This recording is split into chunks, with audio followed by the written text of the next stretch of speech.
Hey guys and gals, it's Jim back here, and I didn't get a whole lot done on the Batmobile today, other than just the last couple hours. I worked on the getting the parts painted up yesterday evening for the rear end, the little thruster housing and stuff. The tailpipes, I got those installed. I painted those aluminum, and then I gave them a couple light mists of that transparent black window tint stuff to kind of give them like a burnished look and everything from heat and all that. So otherwise they were just chrome parts. I did the same thing with the parts that go on the side of the body, which we'll see in the next few days. I didn't get to that yet, and all, but anyway, I got my tail light lenses glued in a little while ago. My rear thruster deal.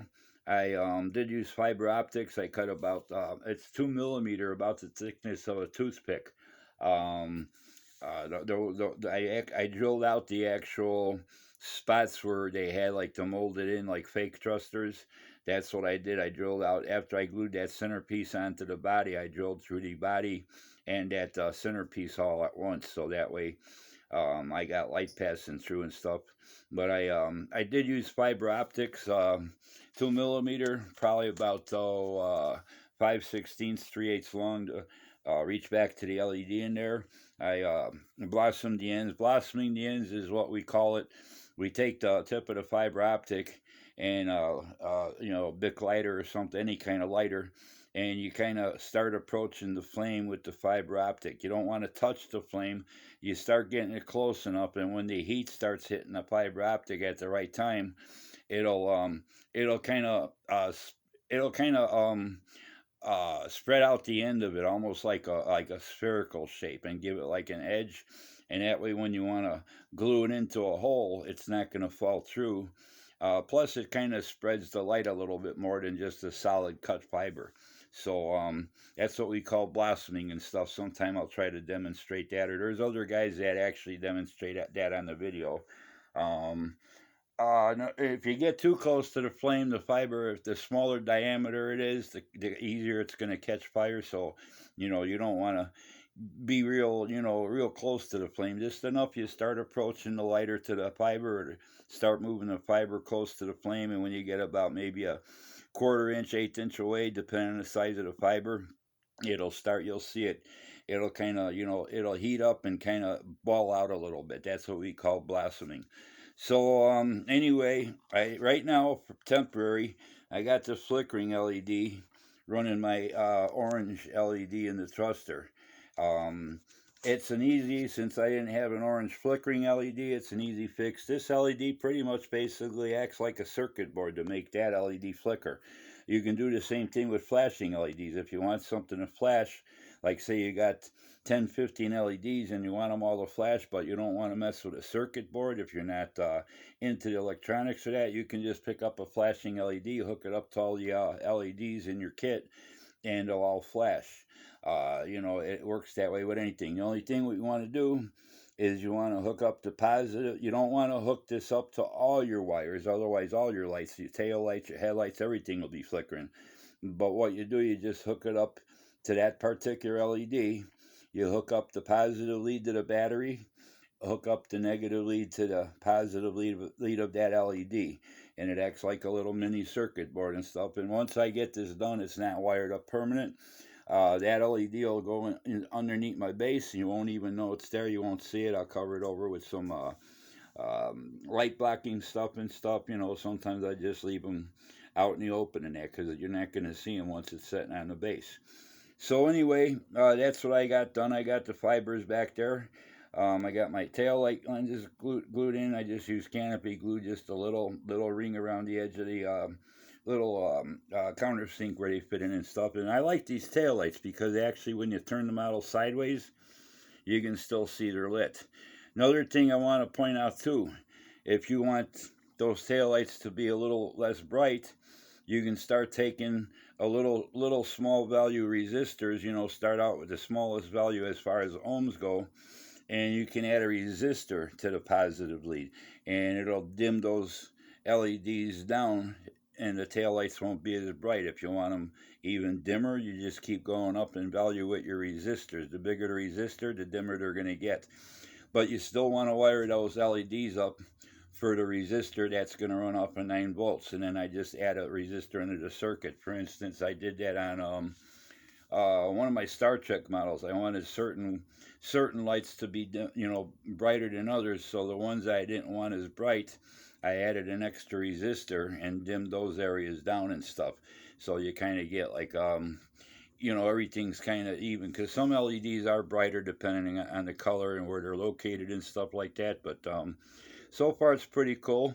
I'm debating if I might try after I finish the model, get it mounted to base. Once it's all done and buttoned up, I might mess around and see if I put some fiber fill in there, stick out the back, like some you know, the thrust blast, you know, that you get, the stream of air. I might see if that lights up and gives it a different cool effect, like there's actually some thrust coming out the back of the car. But for now, I'm pretty happy with the way it's looking and all that. I hope you're liking this build. Jim Hickman over there at Jim's Model Car Garage. Like I told you, this is a tribute to you. I've been talking about building this for a couple years, and I finally I made the time to get around to it and stuff. Now tomorrow I'll probably start working on my dashboard. I got that all set to start doing my transparent paints on the back of the gauges and stuff, everything that I drilled out, and then I'll make a little box to hold the LED back there and all that. And I still got the front, it's my little paint stand for cars kits and stuff, other things too.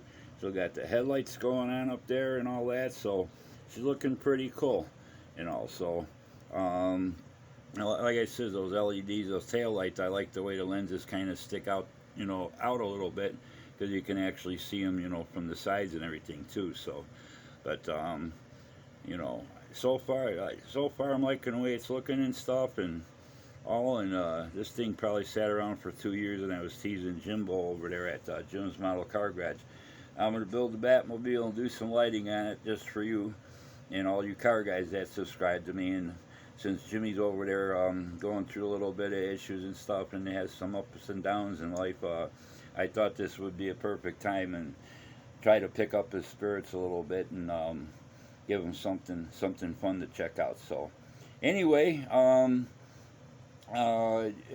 that's where I'm at with this. Like I said, everything's all painted, and you know, as far as the body goes and stuff, and you can see the exhaust tips down there a little bit. You know, I'll do a better video once it's all buttoned up and you know, completed. But I'm just doing a little bit at time so you guys could actually see what I'm doing and stuff. So and those fibers, they fit in those holes pretty snug. But if you tip the model, they might loosen up or something, or jar it or something. So I did put a little dab as I slid the fibers partially into the holes that I drilled out.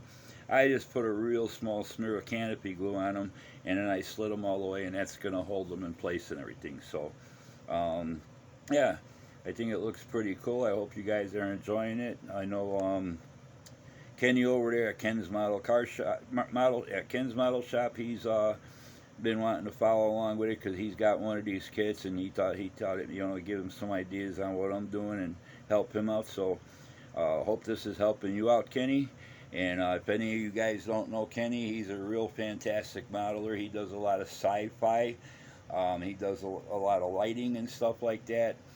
He gives a lot of good you know, explanations as to what he's doing with LEDs, circuit boards, building his models and all that. He's a real fantastic modeler. So if you never checked out his channel, just do a Google, YouTube search for Ken's Model Shop, and you'll find him and stuff. He does a lot of really cool builds and stuff. And I like the Sea View that he did about a year ago or so. Got a lot of real nice stuff to go along with that and all that. And he builds a lot of stuff different that I don't build and others don't build. So yeah, go check him out. He's a good guy. So that's going to do it for now. I just thought I'd share what I got done today and stuff. It doesn't look like a whole lot, but it takes a little time and playing around and stuff.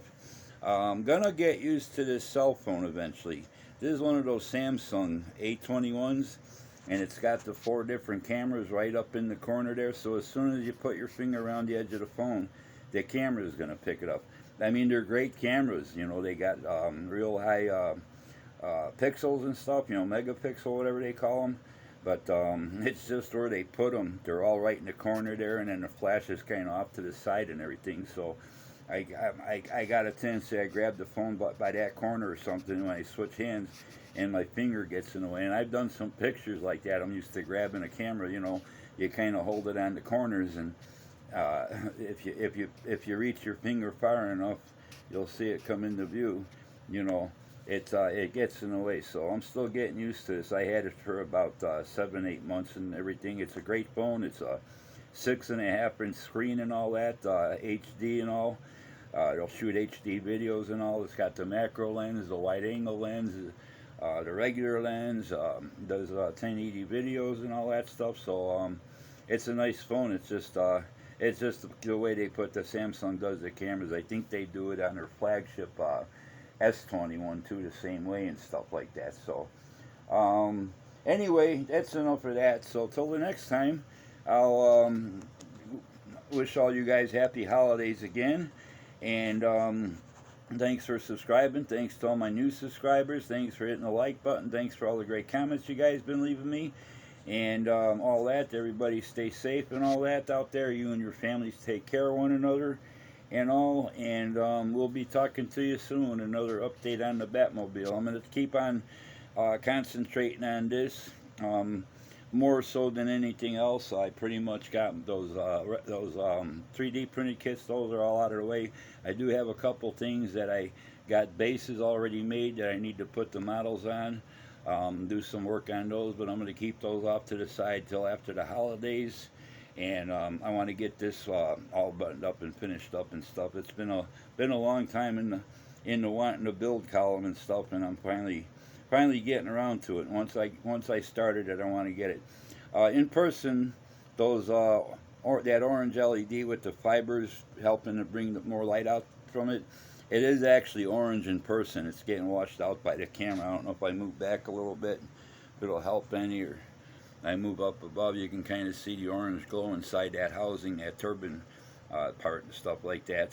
So, but yeah, the cameras just tend to wash everything out. So. And the red LEDs for the taillights, they are a lot dimmer than they were without the lenses on them. So the LEDs are getting diffused a little bit. All I did in those housings, as you saw in a previous video, I just got one LED in the center, so it's hitting both lenses and everything. So till the next time, everybody take care. Have a good one. Happy modeling, and we'll talk to you soon. Bye.